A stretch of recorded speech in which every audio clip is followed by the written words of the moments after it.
In the meantime, you have secured enough vaccines to increase our state allocations by 70% just since you were elected.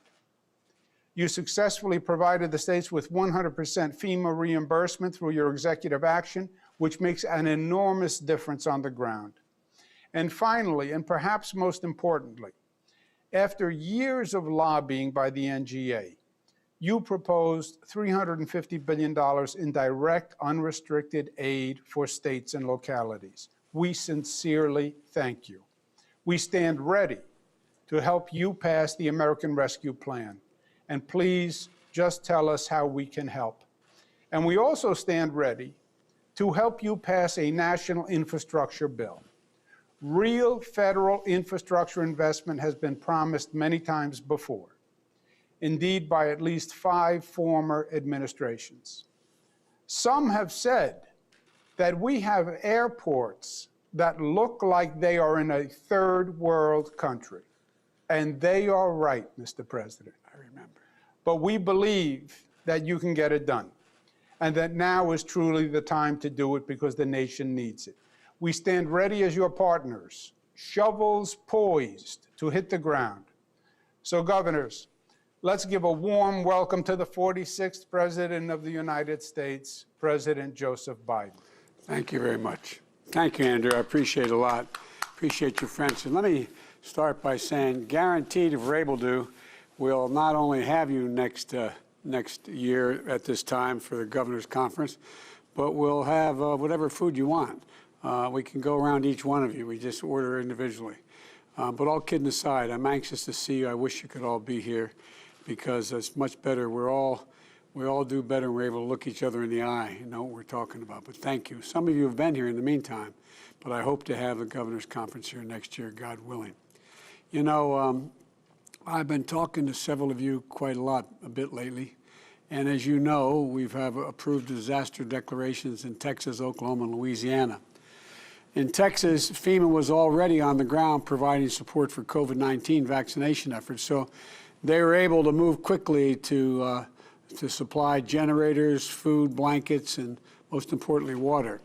And Governor Abbott, I don't want to ruin your reputation, but I look forward to coming down tomorrow to Houston to be with you. And I want you and the residents to know that we're here to provide the federal assistance you need to support your state, your local and tribal response efforts. And it's clear that even when the immediate crisis passes, there's going to be more work to be done to help constituents recover. And my administration will be there every step of the way with you because when people in this country need help, they're not Democrats or Republicans, they're all Americans. And people who need work, they're the people getting sick from COVID and people facing eviction, people going hungry, people struggling with opioid crisis, and people need broadband. They're not Democrats or Republicans, they're our fellow Americans. And I think the whole spirit of this Governor's Conference and our administration is changing the attitude a little bit about how we deal with one another. At least I hope so. As governors, you know this. You know that you have one job, and that's to deliver.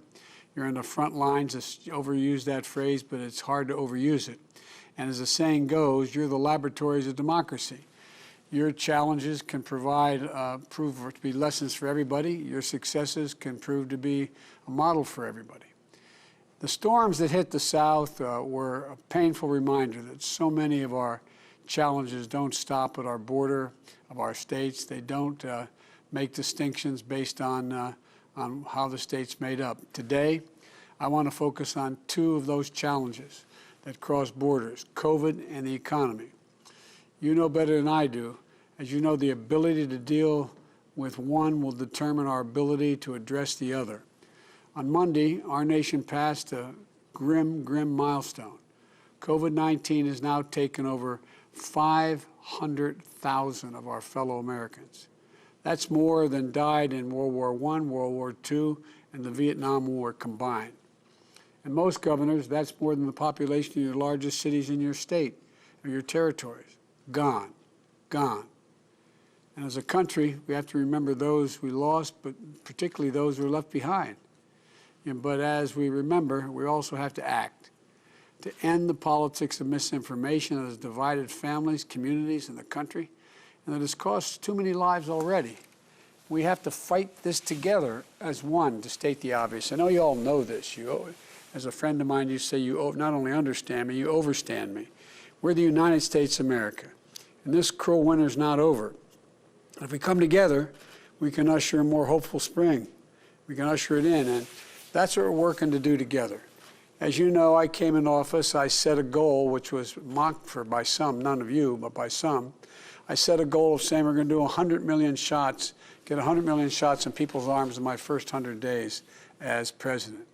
I directed Jeff Zients, my COVID response coordinator, to lead my administration and work with vaccine manufacturers to buy more vaccines and speed up delivery.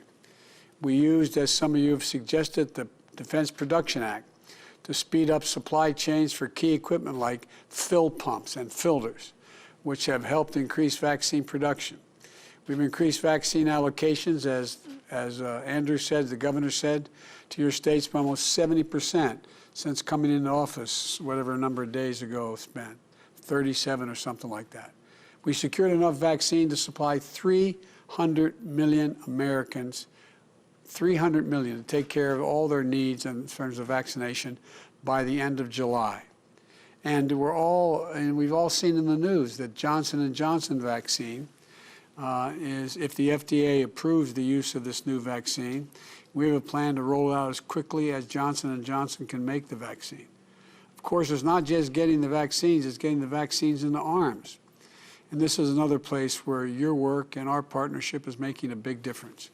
I've signed an order to allow retired doctors and nurses to give shots. We deployed, as you referenced indirectly at least, Andrew, we deployed over 1,500 federal personnel as vaccinators, and we're funding 1,200 of your guardsmen and women to serve as vaccinators as well. And we're paying for your guard for that purpose. We're working with you to create more places where Americans can get vaccinated, supporting communities in high-volume vaccine centers and across your states. The result is that we have doubled the daily vaccination rate from where it was when we took office. And we've completed 50 million shots in 37 days. And we've now given more shots than any nation in the entire world. Nearly 60% of people over the age of 75 have now received at least one shot. It was 14% 6 weeks ago. Close to 50% because of your help of the people over 65 have received one shot. It was 8% 6 weeks ago. This is so important because people over 65, as you know better than anyone, account for 80% of all the COVID deaths. Additionally, about 75% of the people who live in long-term care facilities have gotten their first dose, and those cases are at their lowest level since reporting began in May. At the same time, we're also delivering more than 25 million masks. Ordered this last week, 25 million masks to over 60,000 food pantries, soup kitchens, community health centers, all across America, helping protect some of our nation's most vulnerable people. These are all necessary steps to helping the economy rebuild. Necessary steps, not only steps, it's enough to build back to where we were before. We need to build back better. And I think all of us know how to do that. We remember what happened in the States back in 2008. Hundreds of thousands of jobs disappeared every month in that Great Recession. And we passed the Recovery Act. We provided state and local fiscal aid. We sent funding to your school districts to help save over 300,000 education jobs. We provided middle-class tax relief. We invested in the future, rebuilding roads and bridges, making the biggest clean energy investment in history and the single biggest investment in infrastructure since Eisenhower's Interstate Highway Program. And we created in the process, you all created in the process, over hundreds of thousands of good-paying jobs. Now, economists tell us it saved us from a depression. Well, that's the approach I think we need to take today. But there's one big difference. We need to be more ambitious right now. The greatest risk from all the major economists, from Wall Street to overseas to the major think tanks, is that we don't do enough of what is needed. is where we do too little. You know, in every one of your states and territories, red and blue, millions of Americans are hurting badly. We see it in ways that we've never expected in America. 400,000 small businesses gone in an instant, gone. People who thought they had secure jobs out of work due to no fault of their own. The difference here is people are hurting through no fault of their own. Lines miles long in your states. People who never, ever, ever, ever thought they'd ever have to worry about going hungry, waiting for someone to put a box of groceries in their trunk. Women's participation in the workforce, you all know this, is driven to its lowest level in more than 3 decades. So many women are facing the devastating choice between a paycheck and care and education of their child. Our cities and towns have shed 1.3 million jobs since just last March. Educators, nurses, cops, firefighters, other essential workers.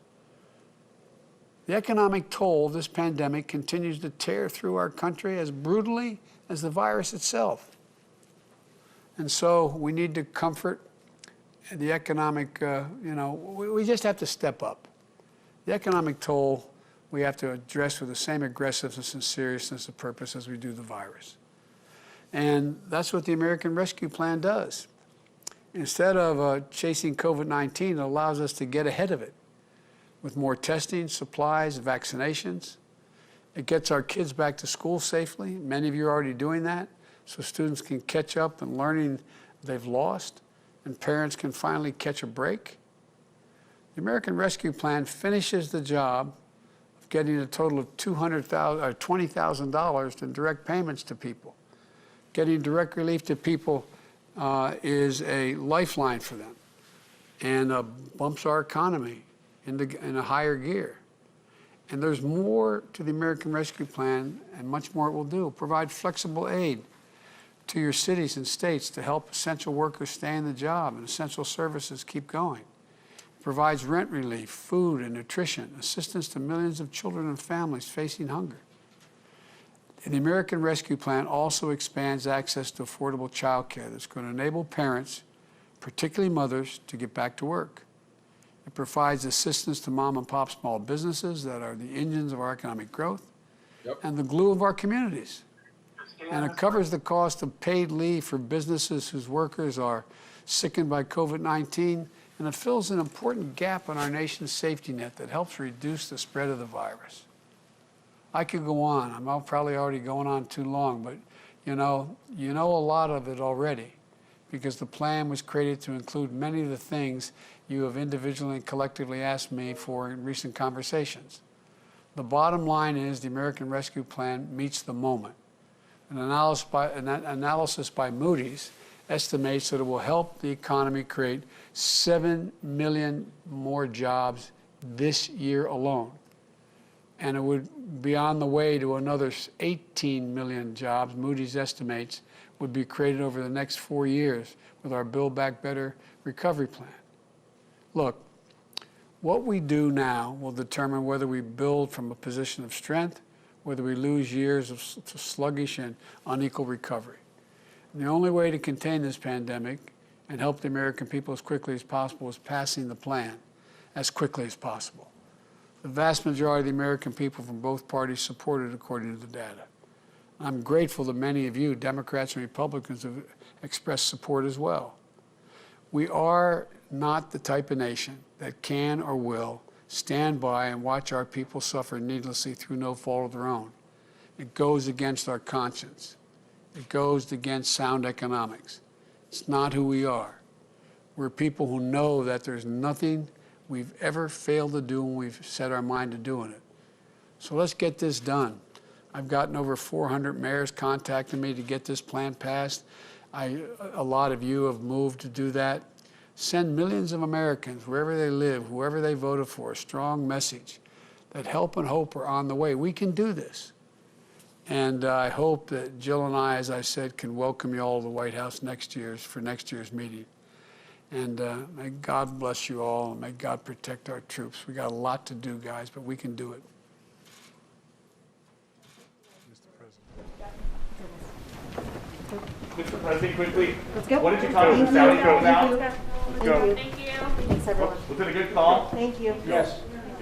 Go. Okay, what are we doing now? Am I taking questions? You waiting?